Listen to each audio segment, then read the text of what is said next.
नमस्कार. आजचा आपला विषय खरं तर खूप जुना आहे, पण नेहमी चर्चेत राहतो. श्रद्धा की विज्ञान? हो, आणि विशेषतः ग्रहण किंवा अमावस्येसारख्या घटनांच्या वेळी तर हा प्रश्न हमखास विचारला जातो. अगदी. आणि घरात हमखास दोन गट पडतात. हो ना. आणि गंमत म्हणजे दोन्ही गट स्वतःला बरोबर समजत असतात. एक गट म्हणतो हे सगळं थोतांड आहे, विज्ञानाकडे बघा. आणि दुसरा म्हणतो, अहो आपल्या परंपरा काहीतरी विचार करूनच बनवल्या आहेत, त्यांचं पालन करा. बरोबर. आणि ह्या वादामध्ये आपण नेहमी त्या की या शब्दावर येऊन अडकतो. श्रद्धा की विज्ञान, जो सांगतो की हा कीचा प्रश्नच म्हणजे तोच मुळात चुकीचा असू शकतो. इंटरेस्टिंग. हो, हा गुंता सोडवणार आहोत. खरंच या दोन गोष्टी एकमेकांच्या विरोधात आहेत की आपणच तसं चित्र उभं केलंय? चला शोध घेऊया. आणि हा शोध खूप मनोरंजक आहे. या दोघांची भांडणं लावणं म्हणजे नकाशा आणि होकायंत्र यातलं श्रेष्ठ कोण यावर वाद घालण्यासारखं आहे. वा, दोन्हीची गरज आहे, पण वेगवेगळ्या कामांसाठी. ही सुरुवातच किती आकर्षक आहे. नकाशा आणि होकायंत्र. चला तर मग या प्रवासाला सुरुवात करूया. सगळ्यात आधी संकल्पना स्पष्ट करू. विज्ञान म्हणजे नेमकं काय? कारण प्रत्येकाची विज्ञानाची व्याख्या वेगळी असू शकते. हो, अगदी मूलभूत स्तरावर सांगायचं झालं तर विज्ञान म्हणजे पुरावा. पुरावा. हो, म्हणजे निरीक्षण करा, प्रयोग करा आणि मगच निष्कर्षापर्यंत पोहोचा. ते कोणत्याही गोष्टीवर डोळे झाकून विश्वास ठेवायला सांगत नाही. उलट ते प्रश्न विचारायला शिकवतं. कोणते प्रश्न? हे असं का घडतं आणि हे कसं घडतं असे प्रश्न. प्रत्येक गोष्टीमागे एक कार्यकारण भाव शोधण्याचा तो एक प्रयत्न आहे. आपण सूर्यग्रहणाचं उदाहरण घेऊया. पूर्वीच्या काळी ग्रहणाबद्दल प्रचंड भीती होती. हो, होतीच. काहीतरी अशुभ घडणार, कोणीतरी देव कोपला आहे, अशा कल्पना होत्या. बरोबर. आणि इथेच विज्ञानाने आपलं काम केलं.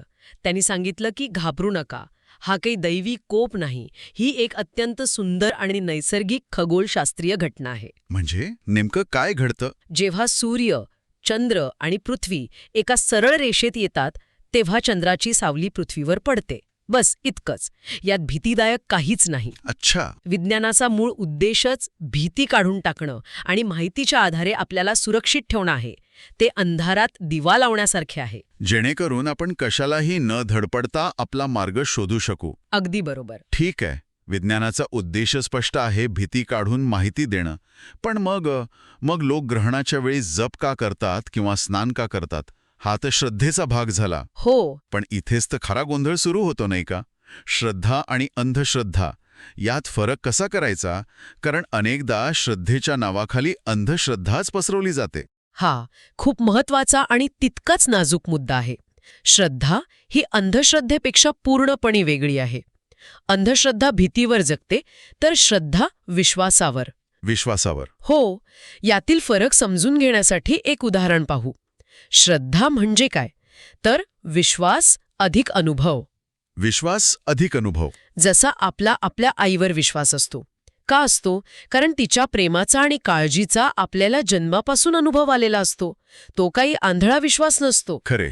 श्रद्धा हे का घडलं या तांत्रिक प्रश्नात फार रमत नाही, तर ती विचारते या घटनेतून मला काय घेता येईल, माझ्यासाठी याचा काय अर्थ आहे. एक मिनिट. म्हणजे विज्ञान घटनेच्या बाह्य कारणांवर लक्ष केंद्रित करतं, तर श्रद्धा त्या घटनेच्या आपल्यावर होणाऱ्या आंतरिक परिणामावर. अगदी बरोबर पकडलंय.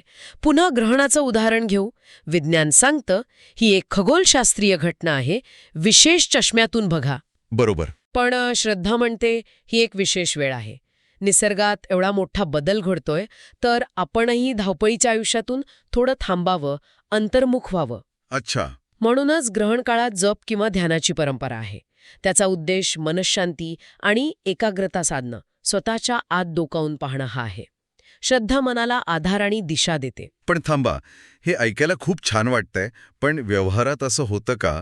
जसं की ग्रहणाच्या वेळी गर्भवती महिलांनी बाहेर पडू नये किंवा या काळात काही खाऊ पिऊ नये. हो. याला श्रद्धा म्हणायचं की अंधश्रद्धा? इथेच तर खरी कसोटी लागते. तुम्ही अगदी अचूक मुद्द्याला हात घातला. आणि इथेच आपल्या स्रोतांमधला तिसरा आणि सगळ्यात महत्वाचा शब्द येतो, अंधश्रद्धा. अंधश्रद्धा. हो, जेव्हा श्रद्धेमध्ये प्रश्न विचारण्याची प्रक्रिया थांबते आणि ती पूर्णपणे भीतीवर आधारलेली असते, तेव्हा तिचं रूपांतर अंधश्रद्धेत होतं. पण श्रद्धा म्हणते की एक विशेष वेळ आहे. निसर्गात एवढा मोठा बदल घडतोय, तर आपणही धावपळीच्या आयुष्यातून थोडं थांबावं, अंतर्मुख व्हावं. अच्छा. म्हणूनच ग्रहण काळात जप किंवा ध्यानाची परंपरा आहे. त्याचा उद्देश मनःशांती आणि एकाग्रता साधणं, स्वतःच्या आत डोकावून पाहणं हा आहे. श्रद्धा मनाला आधार आणि दिशा देते. पण थांबा, हे ऐकायला खूप छान वाटतंय, पण व्यवहारात असं होतं का? जसं की ग्रहणाच्या वेळी गर्भवती महिलांनी बाहेर पडू नये किंवा या काळात काही खाऊ पिऊ नये. हो. याला श्रद्धा म्हणायचं की अंधश्रद्धा? इथेच तर खरी कसोटी लागते. तुम्ही अगदी अचूक मुद्द्याला हात घातला.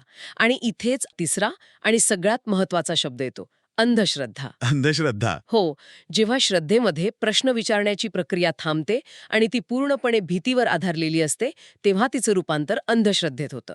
हो, जेव्हा एखादी गोष्ट हे करू नका, नाहीतर काहीतरी भयंकर वाईट होईल असं सांगते आणि त्यामागे कोणताही सकारात्मक उद्देश किंवा तर्क नसतो, तेव्हा ती अंधश्रद्धा बनते. तुम्ही दिलेली उदाहरणं अंधश्रद्धेकडे झुकणारी आहेत. कारण ती भीती निर्माण करतात. अगदी. श्रद्धा सकारात्मक ऊर्जा देते. हे केल्याने मनःशांती मिळेल. अंधश्रद्धा नकारात्मक भीती घालते. हे नाही केलं तर अनर्थ होईल. वा, म्हणजे आपल्या चर्चेतून 3 स्पष्ट विभाग समोर आले. विज्ञान माहिती देतं श्रद्धा अर्थ देते. आणि अंधश्रद्धा भीती देते. ही विभागणी खूपच स्पष्ट आहे.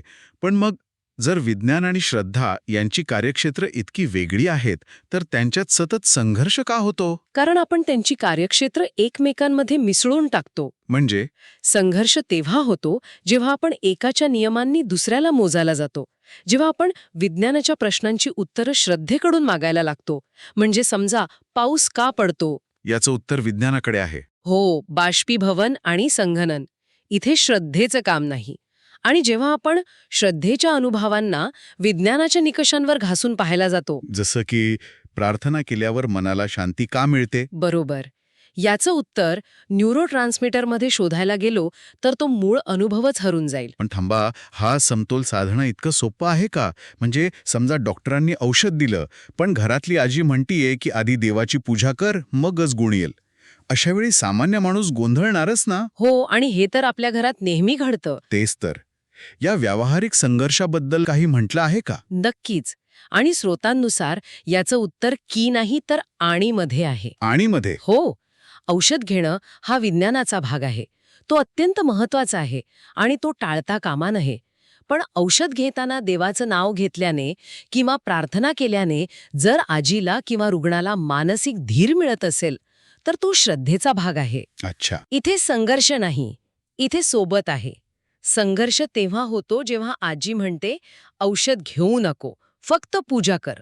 हां. श्रद्धेचा गैरवापर आणि अंधश्रद्धेचा जन्म आहे. अगदी बरोबर. अच्छा. म्हणजे जोपर्यंत श्रद्धा विज्ञानाच्या कामात अडथळा आणत नाही, तोपर्यंत ती एक पूरक शक्ती म्हणून काम करू शकते. अगदी. आणि इथेच संतुलनाचा मुद्दा येतो. जर आपण फक्त विज्ञान स्वीकारलं तर आपल्याला जगातली सगळी माहिती मिळेल. आपल्याकडे डेटा असेल, फॅक्ट्स असतील. पण जीवनात एक प्रकारचा भावनिक कोरडेपणा येऊ शकतो. प्रेम, करुणा, त्याग यांसारख्या गोष्टींना वैज्ञानिक समीकरणात कसं बसवणार? म्हणजे हे असं झालं की जर आपण फक्त विज्ञानाचा दिवा लावला तर सगळं स्पष्ट दिसेल, पण कदाचित त्या प्रकाशात भावनिक ऊब नसेल. बरोबर. आणि याउलट फक्त श्रद्धेच्या शेकोटीजवळ बसलो तो ऊब मिळेल, पण बाहेरच्या जगात काय आहे ते दिसणार नाही. आपण अंधारात चाचपडत राहू. म्हणजे आपल्याला ज्योत आणि ऊब दोन्ही हवंय. अप्रतिम. तुम्ही अगदी अचूक शब्दात मांडलंय. जीवनात प्रकाश हवा असेल तर ज्ञानाची ज्योत आणि विश्वासाची ऊब या दोन्ही गोष्टी आवश्यक आहेत. एक बुद्धीला चालना देतं तर दुसरं हृदयाला सांभाळतं. हो, आणि मानवी जीवन या दोन्हीच्या संगमावरच तर चालतं. संतुलन म्हणजे दोन्हीचा योग्य ठिकाणी योग्य प्रमाणात वापर करणं. ही संतुलनाची कल्पना खरंच खूप महत्वाची वाटते. पण हा विचार काही नवीन आहे का? म्हणजे हा काहीतरी आधुनिक काळातला तोडगा आहे असं वाटू शकतं. नाही. भारतीय परंपरेचा काही उल्लेख आहे का? कारण आपल्याकडे तर या दोन्ही गोष्टी हजारो वर्षांपासून आहेत. हो, आणि हा मुद्दा खूप महत्वाचा आहे. अनेकदा असं चित्र उभं केलं जातं की विज्ञान पश्चिमेकडून आलं आणि श्रद्धा ही फक्त पूर्वेकडील गोष्ट आहे. पण हे अर्धसत्य आहे. अगदी. आपल्या एका लेखानुसार भारतीय परंपरेत ऋषीमुनींना वैज्ञानिक आणि आध्यात्मिक गुरु असं वेगळं पाहिलं जात नव्हतं. म्हणजे त्यांनी दोन्ही भूमिका एकाच वेळी पार पाडल्या? नक्कीच. आर्यभट्ट, वराहमिहिर, सुश्रुत यांसारख्या व्यक्तींनी एकाच वेळी खगोलशास्त्र, गणित, आयुर्वेद यांचा सखोल अभ्यास केला. त्यांनी ग्रहांची स्थिती, गती यावर अचूक गणितं मांडली. हे तर शुद्ध विज्ञान झालं. हो, पण त्याचवेळी त्यांनी ध्यान, योग, साधना यांसारख्या गोष्टीही केल्या, ज्या श्रद्धेच्या आणि आंतरिक शोधाच्या प्रांतात येतात. अच्छा. त्यांच्यासाठी बाह्य जगाचा शोध आणि अंतर्मनाचा शोध हे एकाच सत्यापर्यंत पोहोचण्याचे 2 मार्ग होते. त्यात कोणताही विरोधाभास नव्हता. हे खूपच रंजक आहे. म्हणजे श्रद्धा आणि विज्ञान एकत्र नांदू शकतात याचं आपल्याच परंपरेत एक जिवंत उदाहरण आहे. बरोबर. हा संघर्ष कदाचित नंतरच्या काळात अधिक तीव्र झाला असावा, जेव्हा आपण या दोन्ही गोष्टींना वेगवेगळ्या कप्प्यांमध्ये बंद करायला लागलो. अगदी. ही विभागणीच कृत्रिम आहे. बघायला गेलं तर दोन्हीचा उद्देश मानवी जीवनाला अधिक चांगलं बनवणं हाच आहे. चला तर मग हे सगळं पुन्हा एकदा आपल्या मूळ उदाहरणावर आणूया, ग्रहण.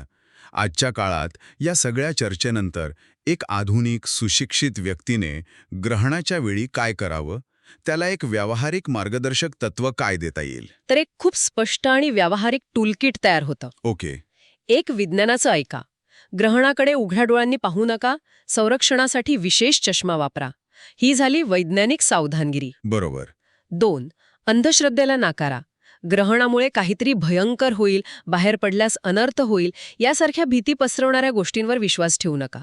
हा झाला विवेकी दृष्टिकोन. आणि श्रद्धेच्या बाजूने काय करायचं? ती पूर्णपणे सोडून द्यायची का? अजिबात नाही. तिसरा मुद्दा तोच आहे. श्रद्धेचा स्वीकार करा. तो क्षण स्वतःसाठी वापरा. स्वतःसाठी? हो.